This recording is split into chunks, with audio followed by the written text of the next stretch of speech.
Educative channel में आपका स्वागत है। जैसा कि कल से 10th क्लास के बोर्ड के एग्जाम चालू हो रहे हैं, तो मेरी सभी बच्चों को पहले तो शुभकामनाएं। और ये वन डे बिफोर सीरीज का ये तीसरा जो एपिसोड मैं आज अपलोड करने जा रहा हूँ। पहले के दो एपिसोड जिस तरीके से मोर देन 70% क्वेश्चंस मेरे एग्जाम में आए हैं, इस बार भी उम्मीद है, इस बार का सबसे बेटर होने की उम्मीद है मुझे कि कुछ क्वेश्चंस में मैंने अपनी स्ट्रेटजी को चेंज किया है। क्योंकि इस बार अब हमारे पास क्वेश्चंस क्या है कि केवल और केवल 10 मार्क्स का हमारा रीडिंग सेक्शन है, जिसमें 5 और 5 मार्क्स के दो अनसीन पैसेज जो कंप्रीहेंशन पैसेज आने हैं। कंप्रीहेंशन कंप्रीहेंड वर्ड से बना है, यानी कि जिसका मतलब होता है समझना। तो 5 और 5 मार्क्स के क्वेश्चंस आने हैं। दूसरा जो हमारा राइटिंग सेक्शन ऑफ ग्रामर है, ये भी केवल 10 मार्क्स का ही है, जिसमें आपको राइटिंग सेक्शन में एक 5 मार्क्स का एनालिटिकल पैराग्राफ हो गया और दूसरे दो लेटर हैं, एक ऑर्डर प्लेस का और एक इंक्वायरी लेटर है। यानी कि इन दोनों में ही चॉइस होंगे, एनालिटिकल पैराग्राफ और ये दो लेटर। मैं जैसा कि आपको बता दूं कि एनालिटिकल पैराग्राफ का भी मेरे चैनल पे वीडियो अवेलेबल है, जो बिल्कुल शॉर्टकट है। उसके अकॉर्डिंग आप करके आप पूरे नंबर ले सकते हैं। 5 आउट ऑफ 5 मार्क्स लेना आसान है, उसमें भी कोई दिक्कत वाली बात नहीं है। फिर भी जैसा कि ज़्यादातर लोग लाइक करते हैं कि नहीं भाई, हम अगर लेटर राइटिंग लिखे तो ज़्यादा स्कोरिंग है, तो लेटर राइटिंग के भी 2 वीडियोज़ हैं। प्लेसिंग ऑर्डर का भी वीडियो अवेलेबल है, जो भी वीडियोस बता रहा हूँ उसका मैं लिंक शेयर कर दूंगा डिस्क्रिप्शन में, आप वहाँ देख सकते हैं। तो ऑर्डर प्लेस का भी वीडियो है अवेलेबल। और ऑर्डर प्लेस का जहाँ तक मेरा मानना है कि बुक्स के लिए, लाइब्रेरी के बुक्स मंगाने के लिए आपके पेपर में आ सकता है। और दूसरा जो है स्पोर्ट्स आइटम हो गया। और इधर जो ऑर्डर प्लेस का जब हम कहते हैं कि इंक्वायरी लेटर, तो शॉर्ट टर्म कंप्यूटर कोर्स का है या इंग्लिश स्पीकिंग कोर्स है या कोई भी ऐसे कोर्सेज को लेकर आपको इंक्वायरी करने के लिए कहा जा सकता है। लेकिन मेरा मानना है कि ज़्यादा मोस्ट एक्सपेक्टेड जो है वो बुक्स के लिए आप लाइब्रेरी के लिए ऑर्डर प्लेस करें, तो इसको आप अच्छी तरह कर लेंगे। और इस दोनों के वीडियोज अवेलेबल है। खासकर मैं एक चीज़ यहाँ ऐड करना चाहूँगा कि जो इंक्वायरी लेटर है उसके साथ मैंने जॉब का, क्योंकि लास्ट ईयर का जो फॉर्मेट है, एक चीज़ मैं बोल दूँ अभी आपको कि एनालिटिकल पैराग्राफ जो वीडियो है उसके अंदर भी पिछले साल के अकॉर्डिंग जो मार्क्स का मार्किंग स्कीम है वो वहाँ पे बताया गया है। तो आप उस पर गौर ना करें। एनालिटिकल पैराग्राफ कैसे लिखेंगे, क्या क्या हम प्रिकॉशंस रखेंगे, कौन से वर्ड्स का हम यूज करके ज़्यादा अच्छा कर सकते हैं, आप उस पर गौर करेंगे। और जो लेटर राइटिंग है वो भी जैसे कि अब मान लेते हैं पहले 10 मार्क्स का या 6 मार्क्स का, 8 मार्क्स का, इस बार ओनली 5 मार्क्स का है, दोनों में से चॉइस है। तो मैंने कहा कि जो इंक्वायरी लेटर है वो फॉर जॉब का कॉम्बो है, यानी कि दोनों का कॉमन है। लेकिन आपको करना क्या है, उसमें केवल और केवल इंक्वायरी लेटर करना है और बहुत इजी है, टू द पॉइंट है। एक चीज मैं और यहाँ ऐड करना चाहूँगा कि बाकी जो लिखे हुए लेटर में और मेरे द्वारा जो लिखवाए हुए लेटर में अंतर क्या है। मैंने ऐसे वर्ड्स का इस्तेमाल किया है राइटिंग में जो कि आपको हर एक जगह यूज हो जाता है। यानी कि एक एग्जाम्पल के तौर पे अगर मैंने ऑर्डर प्लेस के लिए कोई चीज़ लिखा है तो उसमें ये लिखा है, इस तरह की लैंग्वेज यूज की है ताकि कोई ऐसा जो है सिंपल भी हो, प्रिसाइज भी हो, टू द पॉइंट भी हो, और फालतू कुछ ऐसा लिखा ही नहीं जिससे कि ये क्लियर हो जाए कि ये केवल बुक्स के लिए ही था कि ये स्पोर्ट्स आइटम के लिए। यानी कि वो आपको पूरे नंबर देगा। इसमें मैं ज़्यादा चर्चा नहीं करूँगा आज इस वीडियो में। वन डे बिफोर है ये वीडियो, क्विक रिवीजन के लिए। कई बार लोग कहते हैं कि वन डे बिफोर क्यों, आप पहले क्यों नहीं करते, तो आपको बता दूं अभी तक आपकी पूरी तैयारी हो चुकी है। यह मानकर चलता हूं मैं कि अभी तक आपकी पूरी तैयारी हो चुकी है। तो वन डे बिफोर जो मैं एक दिन पहले लाता हूं इसलिए कि ये मोस्ट एक्सपेक्टेड क्वेश्चन है। जैसा कि मुझे लगता है इसमें से 90% आपके पेपर में कल छपा हुआ मिलेगा, तो आप इसकी तैयारी और अच्छे तरीके से कर लेंगे। ये इसलिए मैं वन डे बिफोर हर साल निकालता हूँ और इस बार भी मुझे पूरी उम्मीद है कि ये आएगा। जो मैं अभी बताऊंगा वो आपके पेपरों में आएगा, इसलिए वीडियो को अंतिम तक देखेंगे। अब मैंने कहा ना कि इस बार थोड़ी स्ट्रेटजी चेंज क्यों की है, क्योंकि मैंने आपको बताया 5 और 5 मार्क्स का आपका कंप्रीहेंशन पैसेज है, उसको भी आप करने के लिए ध्यान रखिए कि आप यूटिलाइज करिए अपने टाइम को। जो आपको रीडिंग के लिए 15 मिनट्स मिलते हैं उसमें आप पढ़ लीजिए, कीवर्ड्स को देखिए, कीवर्ड्स के अकॉर्डिंग वहाँ आंसर को ढूंढने की कोशिश कीजिए। इसे आप छोड़ेंगे नहीं, इसे आपको करना है। लेकिन इतना भी नहीं करना कि हम शुरुआत में इतनी मेहंदी रचने लग जाते हैं, ऐसा लगता है जैसे कि सारा 1 घंटा क्या 2 घंटा हमें इसी में निकालना है। तो नहीं, उसे आप इतनी जल्दी करिए जितने में आपको मार्क्स मिल जाए, और बहुत ज़्यादा, क्योंकि आपको टेक्स्ट बुक भी करना है और राइटिंग सेक्शन पे भी फोकस करना है। अगर आपकी स्पीड बहुत ही ज़्यादा स्लो है तो आप राइटिंग सेक्शन और सीधा टेक्स्ट बुक पे आइए, उसके बाद आप इसको कर लीजिए। आप अपने अकॉर्डिंग देखिए कि आपको पेपर करने में कितना टाइम लगता है। इसके लिए आप सैंपल पेपर की प्रैक्टिस कर ही रहे हैं, इससे आपको पता चल जाएगा। तो मैंने कहा कि कंप्रिहेंशन पैसेज पे कीवर्ड्स को जब आपको रीडिंग का टाइम मिलता है उसी समय, हालांकि पेन नहीं चलाना होता, फिर भी आप थोड़ा थोड़ा अंडरलाइन हल्के हल्के पॉइंट्स को आप कर सकते हैं, तो आपको इससे आसानी होगी। जैसे राइटिंग के लिए आपको ऑप्शन मिलेगा, फटाफट आंसर को कर पाएंगे। अब दूसरी बात है कि 505 मार्क्स 10 हो गए। एनालिटिकल पैराग्राफ और लेटर में आपको चॉइस है ही है, तो दोनों में से मैंने कहा कि अगर लेटर भी मैं मोस्ट एक्सपेक्टेड बता ही रहा हूं आपको कि आपके पास जैसे कि ऑर्डर प्लेस का हो सकता है, तो दूसरी चीज अगर एनालिटिकल पैराग्राफ में भी पाई चार्ट वगैरह पे अगर कोई चीज दिया है तो वो ज्यादा डिफिकल्ट नहीं है। अपने पास ऐसा भी होना चाहिए कि अगर कुछ बहुत ही अनएक्सपेक्टेड कहीं और आ गया तो मुझे वो भी आता है। अब तीसरी बात जो मैं कह रहा हूँ कि ग्रामर पोर्शन, वो भी 5 मार्क्स का ही है केवल, 5 मार्क्स में भी कुछ ज्यादा नहीं है। जैसे कि एक तो ग्रामर ओमिशन मिसिंग वर्ड ये आता है, तो इसके लिए भी ध्यान रखिए कि हम क्या करते हैं। एक तरफ लिखते हैं इनकरेक्ट अगर एडिटिंग है तो, और दूसरी तरफ हम लिखते हैं करेक्ट। यानी कि अगर मान लेते हैं एक एग्जाम्पल के तौर पे ए लिखा है और एन आना चाहिए, तो इनकरेक्ट में ए लिखेंगे और करेक्ट में हम एन लिखेंगे, यानी कि जो सही है। जबकि ओमिशन जो मिसिंग वर्ड है उसमें हम बिफोर, आफ्टर और बीच में जो मिसिंग है वो लिखते हैं।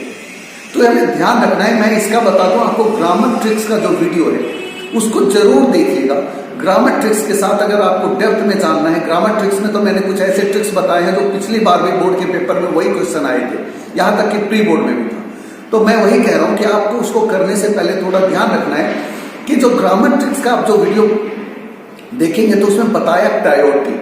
प्रायोरिटी का मतलब हमें ये देखना है कि पहले सेंटेंस में हो सकता है, मैंने कहा कि सबसे पहले चांस है आर्टिकल का, तो आर्टिकल हो सकता है गलत दे दिया गया है तो एडिटिंग है, और मिसिंग भी हो सकता है। ऐसे मैंने फिर हेल्पिंग वर्ब, उसके बाद प्रपोजिशन। तो मैंने एक लाइन फिक्स की है कि जब हम सेंटेंस को पढ़ते हैं, अगर हमारी इंग्लिश वीक है तो हमें लगता है ये भी ठीक है, ये भी ठीक है, ये भी ठीक है, हम समझ ही नहीं पाते हैं, इस तरह से गलती हो जाती है। तो आपके माइंड में एक चीज मैंने सेटअप डाला है कि आप उसके अकॉर्डिंग सोचेंगे तो हो सकता है आपके लिए थोड़ी आसानी हो जाए। तो ग्रामर ट्रिक्स का जो वीडियो है वो भी 5 मार्क्स का, उसमें जो आपका एक चीज और है नरेशन है, नरेशन का भी वीडियो ऑलरेडी अवेलेबल है जो कि मैं लिंक में डाल दूंगा। शॉर्टकट मैंने नरेशन के लिए भी बताया हुआ है, और इस बार का पिछली बार भी पेपर में टू द पॉइंट था, खासकर जैसे कि क्वेश्चनिंग वाले हैं, तो हमें उसमें ज्यादा ध्यान नहीं, यही ध्यान देना है कि जैसे सब्जेक्ट और वर्ब कॉम्बिनेशन जो है, वर्ब के बाद सब्जेक्ट की जगह सब्जेक्ट के बाद वर्ब करना होता है, और बाकी तो जो मैंने इज एम को वाज वर्क करिए, हैज हैव की जगह हैड करिए, है ना। तो इस तरीके का आपको उसमें करना है। अब रही बात टेक्स्ट बुक की, अब मैं आपको बताना चाहता हूं कि मैंने अपनी स्ट्रेटजी इस बार चेंज क्यों की है। मात्र और मात्र आपके पास 8 क्वेश्चंस आने हैं, शॉर्ट क्वेश्चन, जिसमें से आपको चेक करने हैं, 12 नंबर आपको देंगे। दूसरे 4 नंबर के 2 लॉन्ग क्वेश्चन, 3 आएंगे जिसमें से आपको 2 करने हैं। यानी कि मिला जुलाकर हमारे पास सिर्फ 11 ही क्वेश्चन आने हैं, 11 ही चैप्टर है हमारे पास। जैसे कि फुटप्रिंट्स विदाउट फीट के हैं, 3 पोएम है ना।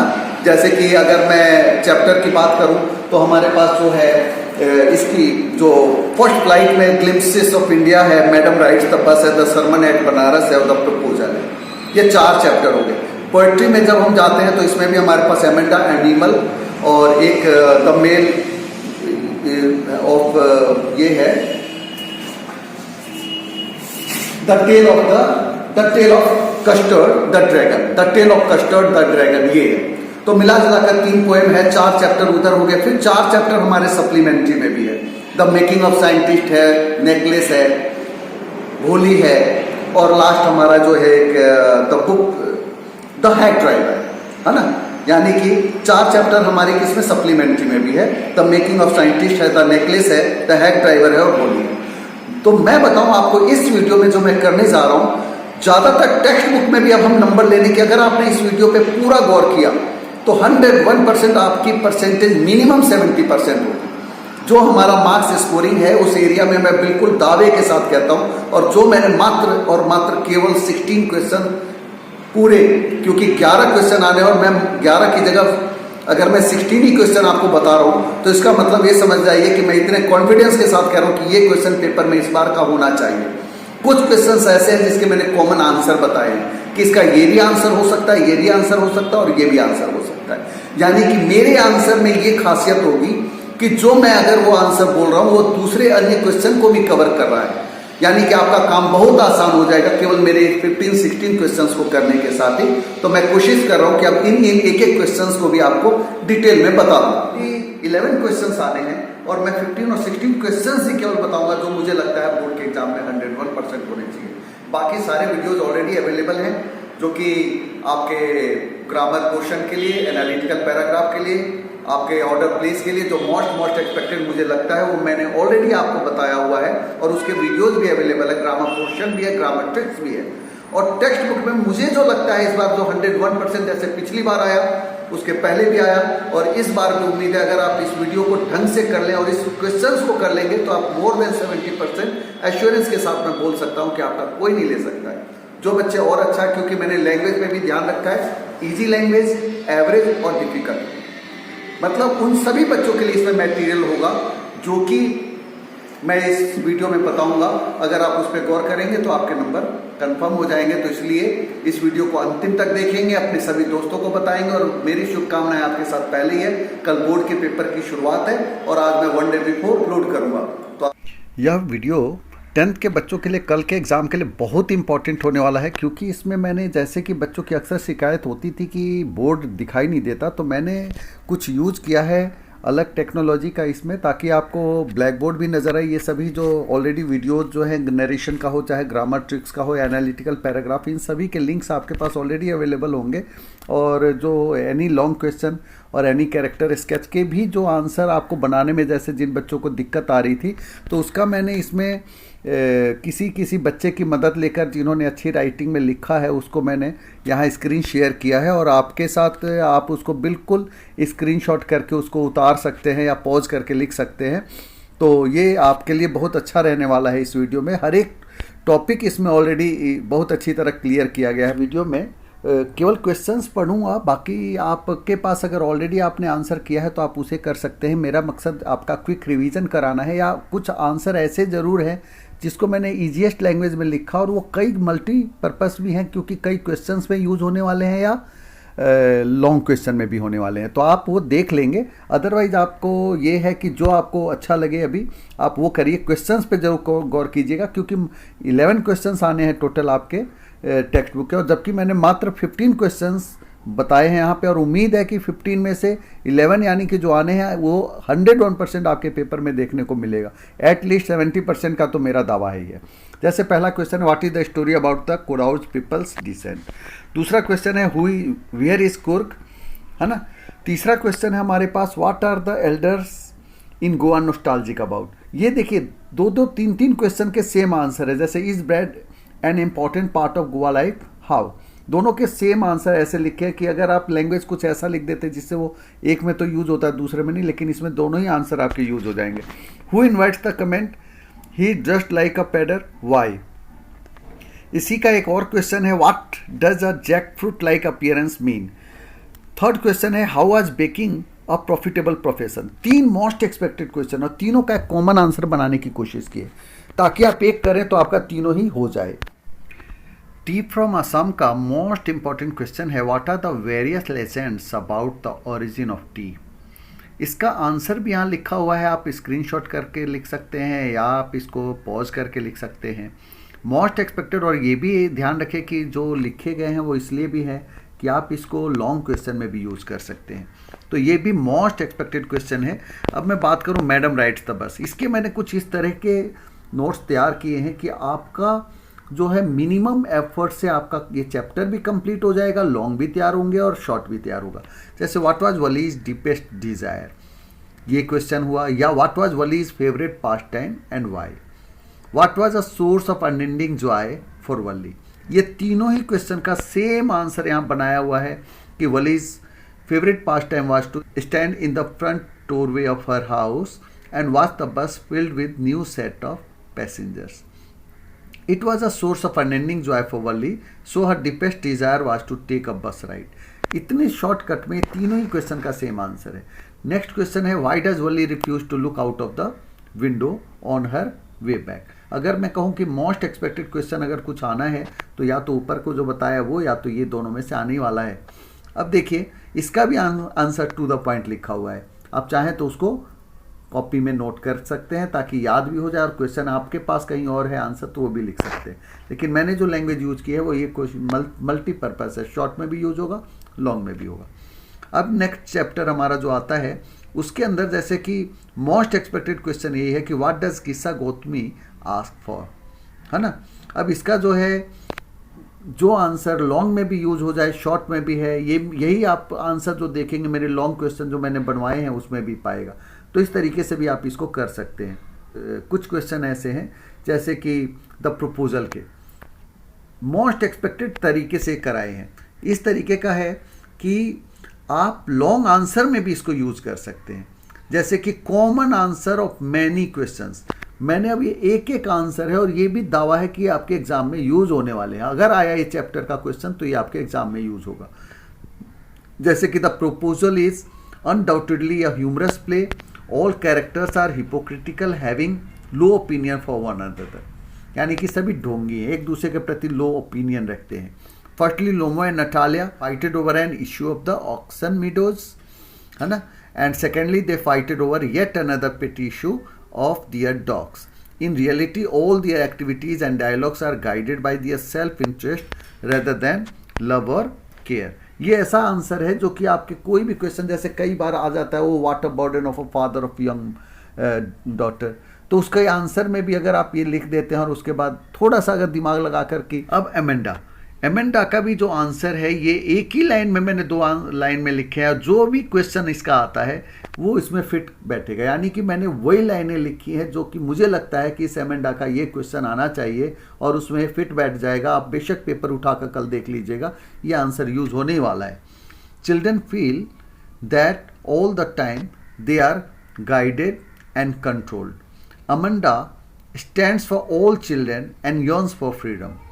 By her attitude in her imaginary world, she enjoys freedom by breaking all instructions imposed on her. अब यहाँ पे मतलब क्या है कि चिल्ड्रन फील करते हैं कि all the time they are guided and controlled, कि उनको गाइड किया जाता है, कंट्रोल किया जाता है। एमेंडा जो है स्टैंड कर रही है फॉर ऑल चिल्ड्रन, सभी बच्चों के लिए, और चाहती है आज़ादी। और वो अपने एटीट्यूड से अपने इमेजिनरी वर्ल्ड में वो चाहती है फ्रीडम को एंजॉय करती है और रिस्ट्रिक्शंस जो है उसको तोड़ती है इम्पोज्ड ऑन हर। एनिमल्स का भी जो मोस्ट इंपॉर्टेंट क्वेश्चन है, 3 ही पोएम आने हैं, तीनों के मैंने 3 ही क्वेश्चन लिखे हैं, यानी कि एक क्वेश्चन एक पोएम से, और ये पेपर में आपके आने ही वाले हैं। एनिमल्स का है humans are not satisfied, they commit sins and then feel guilty. On the other hand animals are always satisfied, peaceful and happy.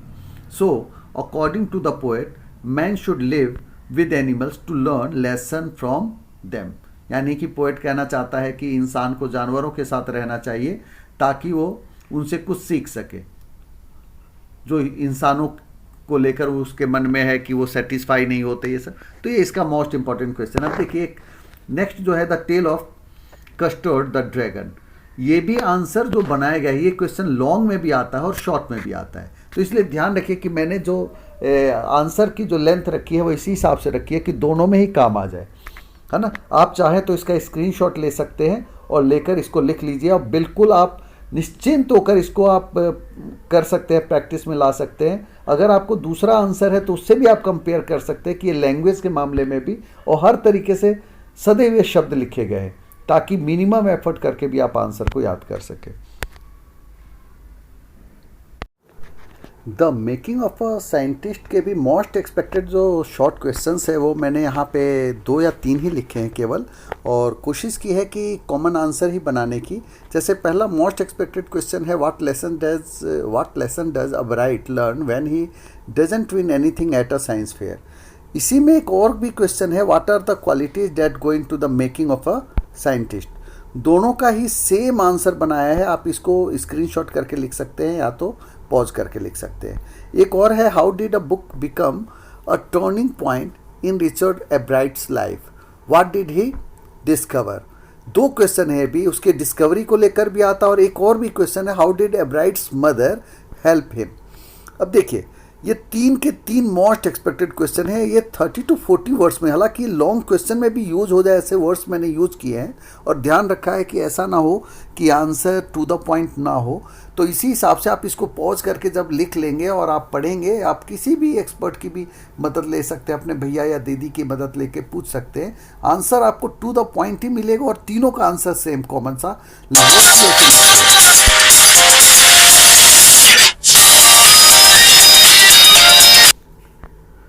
हालांकि सिर्फ 2 ही क्वेश्चन लिखे हैं और ये भी आंसर ऐसा है कि आप इसको एक बार कर लेंगे तो आपके सभी क्वेश्चंस का, मुझे नहीं लगता इसके अलावा कोई भी क्वेश्चन इस चैप्टर का आना चाहिए। अदरवाइज एक चैप्टर में अगर देखा जाए तो 20-20 क्वेश्चंस होते हैं और वो भी गारंटी नहीं है कि वो आए, लेकिन मोस्ट एक्सपेक्टेड ही क्वेश्चन यहाँ पे आपके सामने डाला है, लिखा है। आप इसका आंसर भी लिख सकते हैं, इसलिए मैंने इसका जो है स्क्रीन शेयरिंग ही कर रहा हूँ। एक अब नेकलेस में what kind of a person was Madam Loisel and why was she always unhappy, ये भी एक मोस्ट इंपॉर्टेंट क्वेश्चन है। What was the cause of Matilda's ruin, ये भी मोस्ट एक्सपेक्टेड क्वेश्चन है। And how could Matilda have avoided her ruin, ये भी most expected question है। तीनों का ही सेम, ये लॉन्ग में भी आता है, मैं बता दूं आपको कि Madam Loisel and Matilda same ही पर्सन है, लॉन्ग में भी आता है, शॉर्ट में भी आता है। लॉन्ग के लिए भी उतना ही ज़्यादा इंपॉर्टेंट है, ये मोस्ट एक्सपेक्टेड, हो सकता है कल आपके पेपर में ये क्वेश्चन मिले ही का। तो इसलिए इसका आंसर भी यहाँ लिखा है कि अगर किसी बच्चे को ढूंढना ना पड़े, कहीं कोई हेल्प की ज़रूरत हो, क्योंकि मैं क्विक रिवीजन करा रहा हूँ, अभी भी चाहेंगे तो कल तक आपके पास समय है, कल मॉर्निंग 9, सवा 9 बजे तक आपको एग्ज़ाम तक पहुँचना है, 9:30 तक, तो आप आराम से जो है ये आंसर कर सकते हैं। अब मैं बात करूँ चैप्टर द हेड ड्राइवर की, इसमें बहुत ही सारे क्वेश्चंस हैं, शॉर्ट क्वेश्चंस हैं जो मोस्ट एक्सपेक्टेड है, लॉन्ग भी कई हैं, लेकिन मैंने एक ही आंसर, वो भी शॉर्ट क्वेश्चन को ध्यान में रख के बनाया है, जो कि आपके हर हालत में एग्ज़ाम में यूज होने वाला है। अब देखिए कि आंसर में मैंने वर्ड्स इसी तरह से लिखे हैं कि वो कई क्वेश्चंस का कवर कर रहे हैं और बिल्कुल टू द पॉइंट भी बनते हैं। जैसे क्वेश्चन जो क्वेश्चन पढ़ेगा उसी के अकॉर्डिंग उसका ये आंसर उसको दिखेगा।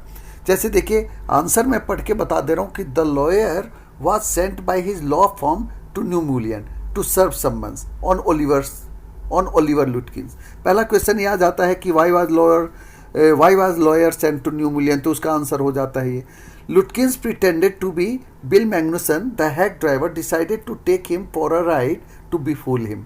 ये भी एक शॉर्ट क्वेश्चन का ही आंसर है, लेकिन मिलाकर ये तीनों ही एक ही तरह के कई क्वेश्चन का आंसर बन रहे हैं। The lawyer could not find Lutkins because Lutkins himself was accompanying him everywhere as Bill, यानी बिल मैग्नुसन बन के वो उसके साथ ही घूम रहा था, तो कैसे वो ढूंढ पाता। तो इस कारण से the next time the lawyer felt very hurt to know that Bill was no other than Lutkins himself. मैं बता दूं इसके जो मोस्ट एक्सपेक्टेड 4-5 क्वेश्चंस हैं जो अक्सर पेपर में रिपीट होते हैं, उन सबका एक कॉमन आंसर है।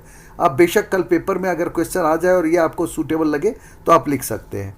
अगला चैप्टर मैंने जो भोली है, जो कि मोस्ट इंपॉर्टेंट है, इसका जो एक तो कैरेक्टर स्केच भी आता है। मैंने पहले बताया था कि कैरेक्टर स्केच का ऑलरेडी मैंने कि एनी कैरेक्टर स्केच वीडियो डाला हुआ है, जो कोई भी कैरेक्टर स्केच आप उसको देखकर लिख सकते हैं। अगर उसको आप चाहें तो और अच्छा भी कर सकते हैं। एक तो टीचर्स का रोल, दोनों ही आता है, दोनों के आंसर भी मैंने, क्योंकि बच्चों को कई बार अभी जो हाल में मैंने बच्चों से जब इंटरेक्ट हुआ तो पता चला कि उनको आंसर लिखने में वीडियो को देखकर या पहले की जो क्वालिटी जो थी वो ऐसी नहीं है जिसमें ब्लैक बोर्ड दिखाई देता हो। तो इस कारण से हालांकि राइटअप को देखेंगे तो आपको A to Z आंसर नज़र आता है। फिर भी यहाँ पे why is Bholi is father worried about her, है ना। Why What was unusual reason for which भोली was sent to school? ये दोनों क्वेश्चन का एक कॉमन सा आंसर है और वो भी टू द पॉइंट है। उसके बाद describe the role played by Bholi's teacher, ये भी टू द पॉइंट आंसर है। अगर लॉन्ग क्वेश्चन में चाहें तो आप इसको यूज कर लेंगे तो आपका ये आंसर बिल्कुल ओके तैयार हो जाता है।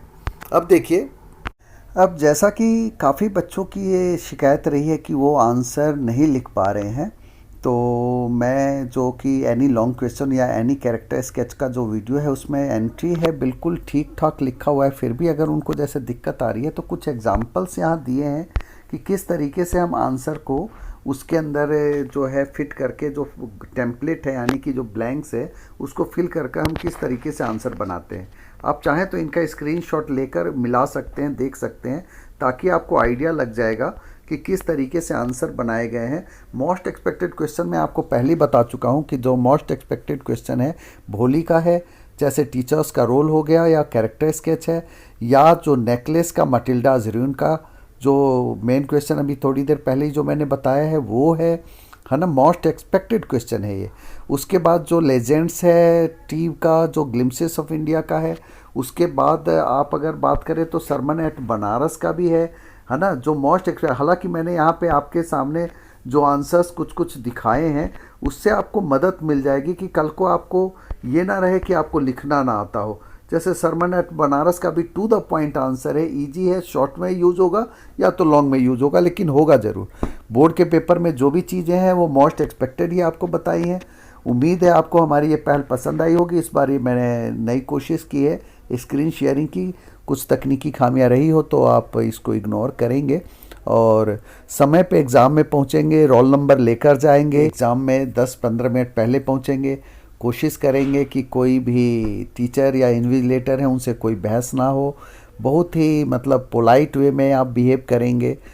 रोल नंबर वगैरह बहुत अच्छी तरह से भरेंगे, कोई उसमें दिक्कत ना रहे। एनी लॉन्ग क्वेश्चन में इसी तरह के गैप्स जैसे कि फिल करके दिखाया गया है वहाँ पे। उम्मीद है आप इसको बहुत अच्छी तरह से करेंगे। जितने भी ग्रामर के टॉपिक्स हैं सबका डिस्क्रिप्शन बॉक्स में आपको लिंक मिल जाएगा, आप वहाँ से उसको और डिटेल में कर सकते हैं। और कोई भी दिक्कत हो आप घबराना नहीं है, बोर्ड का पेपर है। जो कुछ भी आपको आता है उसको अच्छी तरह रिवाइज ज़रूर करेंगे, ग्रामर ट्रिक्स वगैरह सब देख लेंगे। मोस्ट एक्सपेक्टेड चीज़ें जो भी मैंने बताई है वही पेपर में आने हैं। उम्मीद करता हूँ इसे आप अपने सभी दोस्तों तक पहुँचाने का प्रयास करेंगे। लाइक, शेयर और सब्सक्राइब जरूर करें। Thank you. उम्मीद है आपको हमारी ये पहल पसंद आई होगी। आपसे उम्मीद है कि आप पूरी मेहनत और लगन के साथ, क्योंकि ऑलरेडी आपकी तैयारी पहले से हो चुकी है, वन डे बिफोर का मोटिव यही है कि आपका क्विक रिवीजन हो जाए, आपकी पहले की तैयारी अच्छी हो चुकी है, आप इन क्वेश्चंस को और अच्छी तरीके से कर लें। तो उम्मीद है आपको हमारी ये पहल पसंद आई होगी। इस वीडियो को ज़्यादा से ज़्यादा लोगों तक पहुँचाने में हमारी मदद करेंगे और पसंद आए तो इसे लाइक करना ना भूलें, लाइक करें, सभी दोस्तों में शेयर करें और चैनल को सब्सक्राइब करना ना भूलें। Thank you.